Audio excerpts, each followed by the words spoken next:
I learned telepathy with my father, and my parents used to be put in different rooms at parties and they would write down the same thing. They were very telepathic. Well, I believe we all have intuitive abilities that we use in different ways. I'm clairsentient, which means I feel. Clairaudient, I've always heard. And clairvoyant, seeing. The ability is strengthened by using it. But in order to develop that, one has to be able to quiet the mind and listen. So that's where meditation comes in, being able to quiet the mind and be still and know what you're getting. Well, usually when someone comes to me for a reading, I get a sense right away, this person wants more of a psychic reading, this person wants more of mediumship, this person is wanting more spirit guide. I usually have a sense right away, but I ask them to confirm, to make sure. And if I have a person who's passed who's there, then that person will feel just like as if I feel you're here. I feel a person with me. When it's a spirit guide that I have with me, it's a much lighter feeling for me.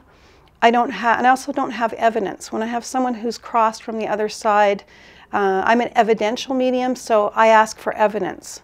Let me know who you were in life. Let me know maybe how you passed. Were you old or young? I want to know this information so I can validate who you are first before I give the message. If I don't get that, I'm not giving the message. I think one of the most important things to remember when developing your ability is that be thankful for the pace that it goes. When I started reading when I was younger, I got to an age, I was a young mom, and I felt like I needed to take a break. I was reading things that I didn't know how to explain. Just because you see something is not all what you're doing. You have to know how to say it. And if you just opened a can of worms, leaving someone crying by the side of the road is just not kind. You have to know how. And when my mother read, she spent time with people after, and she helped them, and she was supportive of them. And I think that's really important when you're doing that, that you remember that you're doing this in love and service.